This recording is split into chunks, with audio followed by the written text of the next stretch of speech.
بسم اللہ الرحمن الرحیم۔ السلام علیکم ورحمۃ اللہ وبرکاتہ۔ امید کرتی ہوں کہ آپ سب خیریت سے ہوں گے۔ آج کی ویڈیو میں ہم بیان کریں گے امہات المؤمنین میں سے حضرت ام سلمہ رضی اللہ تعالی عنہا کے حالات اور واقعات۔ معزز سامعین، آج کی ویڈیو کا آغاز کرتے ہیں۔ حضرت ام سلمہ رضی اللہ تعالی عنہا کے بارے میں جاننے کے لیے اینڈ تک اس ویڈیو کو ضرور دیکھیے گا۔ حضرت ام سلمہ رضی اللہ تعالی عنہا، آپ کا نام ہند ہے اور کنیت اب ام سلمہ ہے، مگر یہ اپنی کنیت کے ساتھ ہی زیادہ مشہور ہیں۔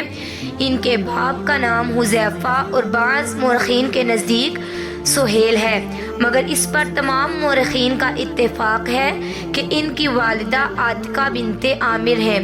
ان کا نکاح پہلے حضرت ابو سلمہ عبداللہ بن اسد رضی اللہ تعالی عنہ سے ہوا تھا، جو حضور صلی اللہ علیہ وآلہ وسلم کے رضائی بائی تھے۔ یہ دونوں میاں بیوی اعلان نبوت کے بعد جلد ہی دامن اسلام میں آ گئے تھے اور سب سے پہلے ان دونوں نے حبشہ کی جانب ہجرت کی تھی۔ پھر یہ دونوں حبشہ سے مکہ مکرمہ آ گئے اور مدینہ منورہ کی طرف ہجرت کا ارادہ کیا۔ چنانچہ حضرت ابو سلمہ رضی اللہ تعالی عنہ نے اونٹ پر کجاوا باندھا اور حضرت بی بی ام سلمہ رضی اللہ تعالی عنہا اپنے فرزند سلمہ کو کجاوا پر سوار کر دیا، مگر جب اونٹ کی نکیل پکڑ کر حضرت ابو سلمہ رضی اللہ تعالی عنہ روانہ ہوئے تو حضرت ام سلمہ کے میکے والے بنو مغیرہ دوڑ پڑے اور ان لوگوں نے یہ کہا کہ ہم اپنے خاندان کی اس لڑکی کو ہرگز مدینے نہیں جانے دیں گے، اور زبردستی ان کو اونٹ سے اتار لیا۔ یہ دیکھ کر حضرت ابو سلمہ رضی اللہ تعالی عنہ کے خاندانی لوگوں کو بھی طیش آ گیا اور ان لوگوں نے غضبناک ہو کر کہا کہ تم لوگ ام سلمہ کو محض اس بنا پر روکتے ہو کہ یہ تمہارے خاندان کی لڑکی ہے، تو ہم اس کے بچہ سلمہ کو ہرگز تمہارے پاس نہیں رہنے دیں گے، اس لیے کہ یہ بچہ ہمارے خاندان کا ایک فرد ہے۔ یہ کہہ کر ان لوگوں نے بچہ اس کی ماں کی گود سے چھین لیا، مگر حضرت ابو سلمہ رضی اللہ تعالی عنہ نے ہجرت کا ارادہ ترک نہیں کیا، بلکہ بیوی اور بچہ دونوں کو چھوڑ کر تنہا مدینہ منورہ چلے گئے۔ حضرت بی بی ام سلمہ رضی اللہ تعالی عنہا اپنے شوہر اور اپنے بچے کی جدائی پر صبح سے شام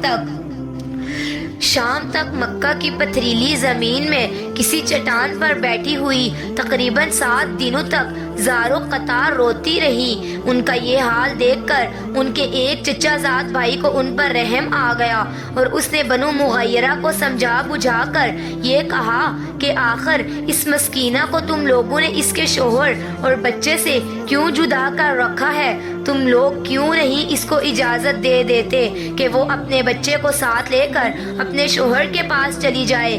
بالآخر بنو مغیرہ اس پر رضامند ہو گئے کہ یہ مدینہ چلی جائے۔ پھر حضرت سلمہ کے خاندان والے بنو ابن الاسد نے بھی بچے کو حضرت ام سلمہ کے سپرد کر دیا اور حضرت ام سلمہ رضی اللہ تعالی عنہا بچہ کو گود میں لے کر اونٹ پر سوار ہو گئیں اور اکیلی مدینہ کو چل پڑی، مگر جب مقام تنعیم میں پہنچی تو عثمان بن طلحہ سے ملاقات ہوئی، جو مکہ کا مانا ہوا ایک نہایت ہی شریف انسان تھا۔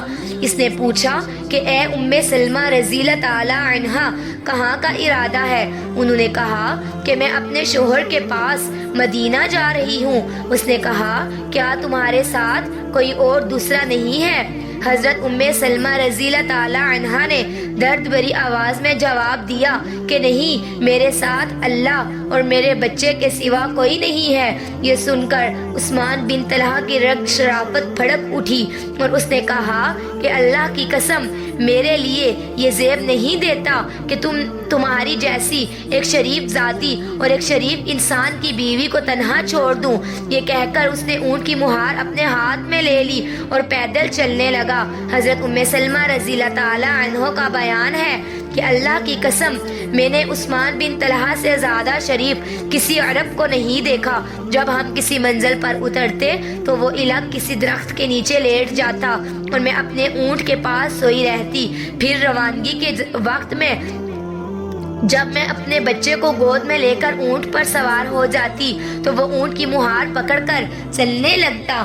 اسی طرح اس نے مجھے قبا تک پہنچا دیا اور وہاں سے وہ یہ کہہ کر مکہ چلا گیا کہ اب تم چلی جاؤ، تمہارا شوہر اسی گاؤں میں ہے۔ چنانچہ حضرت ام سلمہ رضی اللہ تعالی عنہا اس طرح بخیریت مدینہ پہنچ گئی۔ زرقانی جلد نمبر 3۔ سامعین، یہ دونوں میاں بیوی عافیت کے ساتھ مدینہ منورہ میں رہنے لگے، مگر 4 ہجری میں جب ان کے شوہر حضرت ابو سلمہ رضی اللہ تعالی عنہ کا انتقال ہو گیا تو باوجود یہ کہ ان کے بعد ان کے چند بچے تھے، مگر حضور صلی اللہ علیہ وآلہ وسلم نے ان سے نکاح فرما لیا اور یہ اپنے بچوں کے ساتھ کاشانہ نبوت میں رہنے لگی اور ام المؤمنین کے معزز لقب سے سرفراز ہو گئی۔ معزز سامعین، حضرت ام سلمہ رضی اللہ تعالی عنہا حسن و جمال کے ساتھ ساتھ عقل و فہم کے کمال کا بھی ایک بے مثال نمونہ تھی۔ امام الحرمین کا بیان ہے کہ حضرت ام سلمہ رضی اللہ تعالی عنہا کے سوا کسی عورت کو نہیں جانتا کہ اس کی رائے ہمیشہ درست ثابت ہوئی ہو۔ صلح حدیبیہ کے دن جب رسول اللہ صلی اللہ علیہ وآلہ وسلم نے لوگوں کو حکم دیا کہ اپنی اپنی قربانیاں کر کے سب لوگ احرام کھول دیں اور بغیر عمرہ ادا کیے سب لوگ مدینہ واپس چلے جائیں کیونکہ اسی شرط پر صلح حدیبیہ ہوئی ہے، تو لوگ اس قدر رنج و غم میں تھے کہ ایک شخص بھی قربانی کے لیے تیار نہیں تھا۔ حضور اقدس صلی اللہ علیہ وآلہ وسلم کو صحابہ کرام کے اس طرز عمل سے روحانی کوفت ہوئی اور آپ صلی اللہ علیہ وآلہ وسلم نے معاملہ کا تذکرہ حضرت ام سلمہ سے کیا تو انہوں نے یہ رائے دی کہ یا رسول اللہ صلی اللہ علیہ وآلہ وسلم، آپ کسی سے کچھ بھی نہ فرمائیں اور خود اپنی قربانی ذبح کر کے احرام اتار دیں۔ چنانچہ حضور صلی اللہ علیہ وآلہ وسلم نے ایسا ہی کیا۔ یہ دیکھ کر حضور صلی اللہ علیہ وآلہ وسلم نے احرام کھول دیا ہے۔ سب صحابہ کرام مایوس ہو گئے کہ اب حضور صلی اللہ علیہ وآلہ وسلم صلح حدیبیہ کے معاہدے کو ہرگز نہ بدلیں گے، اس لیے صحابہ نے بھی اپنی اپنی قربانیاں کر کے احرام اتار دیا اور سب لوگ مدینہ منورہ واپس چلے گئے۔ حسن و جمال اور عقل و رائے کے کمال کے ساتھ ساتھ فقہ و حدیث میں بھی ان کی مہارت خصوصی طور پر ممتاز تھی۔ 378 حدیثیں انہوں نے رسول اللہ صلی اللہ علیہ وآلہ وسلم سے روایت کی ہیں اور بہت سے صحابہ و تابعین حدیث میں ان کے شاگرد ہیں اور ان کے شاگردوں میں حضرت عبداللہ بن عباس رضی اللہ تعالی عنہ اور حضرت عائشہ رضی اللہ تعالی عنہا بھی شامل ہیں۔ مدینہ منورہ میں 84 برس کی عمر میں وفات پائی اور ان کی وفات کا سال 53 ہجری ہے۔ حضرت ابو ہریرہ رضی اللہ تعالی عنہ نے ان کی نماز جنازہ پڑھائی اور یہ جنت البقیع میں ازواج مطہرات رضی اللہ تعالی عنہ کے قبرستان میں مدفون ہوئی۔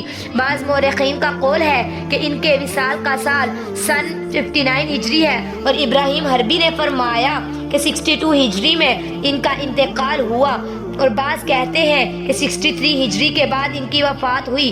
واللہ تعالی علم۔ زرقانی جلد نمبر 3۔ مجھے سامعین، امید کرتی ہوں کہ آپ کو یہ آج کی ویڈیو پسند آئی ہوگی اور اگر آپ کو یہ ویڈیو اچھی لگی ہے تو مزید اس طرح کی ویڈیوز کو دیکھنے کے لیے رہیے گا ہمارے ساتھ اور میرے چینل کو سبسکرائب، لائک، شیئر اور کمنٹ کرنا مت بھولیے گا۔ ملتے ہیں نیکسٹ ویڈیو میں، اپنا رکھیے گا بہت سارا خیال۔ اللہ حافظ۔